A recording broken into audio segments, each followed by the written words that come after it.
As Zambia approaches the August 2026 election, the mood in the local markets is one of exhaustion.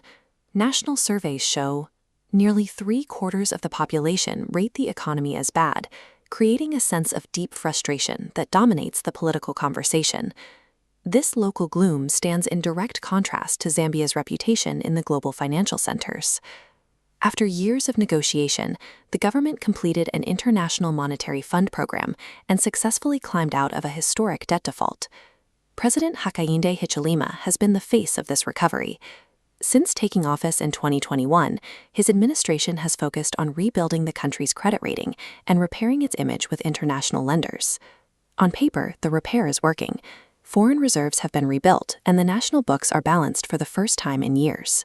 But for many Zambians, these macroeconomic victories haven't reached the dinner table. In fact, for many, basic survival has actually become more expensive.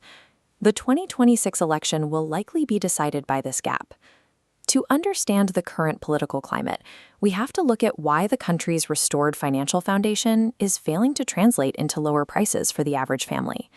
The administration inherited a $13.3 billion debt that had effectively blacklisted Zambia from global markets. By restructuring 94% of that debt through the G20 Common Framework, the government managed to stabilize the currency and clear a path for new investment. That investment flowed directly into the mining sector. Following new deals, copper production rose steadily, reaching record outputs of nearly 890,000 tons by 2025. This JCTR Basic Needs Basket measures a family's monthly living cost. Since 2021, it climbed 40%, crossing 12,000 Kwacha. But overlay the national average monthly income of just 5,300 Kwacha, and the problem is clear. Survival costs double what the average worker earns. This disparity is seen in mealie meal, the primary staple. In 2024, prices spiked 35%, forcing many families to choose between food and basic necessities. While the multi-billion-dollar mining deals have strengthened the national currency, those gains have not yet offset the rising costs at the till. For the average voter, economic strength is measured by the price of a bag of meal, not the total output of the copper mines. Perhaps the administration's most tangible social policy was the enactment of free public education. By scrapping tuition and exam fees, the government brought over 2.6 million children back into the school system and hired 30,000 new teachers. However, the financial relief from saved school fees was largely neutralized by a historic El Niño drought, severe enough to trigger a national disaster declaration.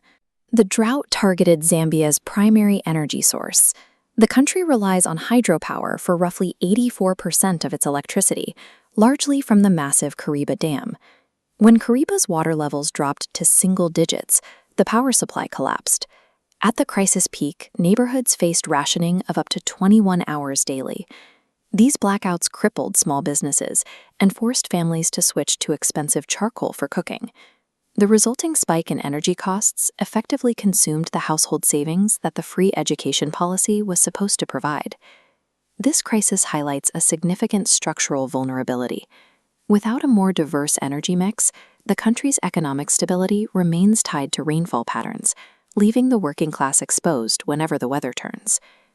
In 2021, the administration won on a platform of transparency and a promise to restore political freedoms that had been eroded under previous leadership. But critics point to several recent legislative moves as a sign of a shifting tone. This includes the introduction of cyber laws, giving the state broad powers to monitor digital speech, directly under the president's office. Tensions further increased over a series of constitutional amendments known as Bill 7. Despite a constitutional court ruling that emphasized the need for more public consultation, the government moved the bill through Parliament to expand its size and influence. At the same time, the dissolution of the Anti-Corruption Commission Board has led to accusations of selective justice. While the government maintains it is cleaning up the agency, opponents argue the move shields political allies from investigation. These political divisions were further exacerbated by a protracted legal tug-of-war following the passing of former President Edgar Lungu. The dispute over his final arrangements became a focal point for claims of political bitterness between the current administration and the opposition.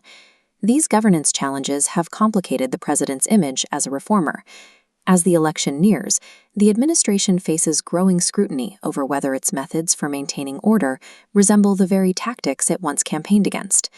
Despite these criticisms, the national recovery is a matter of record. Hichilema took a country on the verge of total economic collapse and successfully restored its standing with the global community. His administration is also pursuing long-term projects like the Lobito Corridor Railway, which aims to modernize copper exports and integrate Zambia more deeply into the global economy. Much of this foundational work will take years to produce a noticeable change in the daily lives of citizens.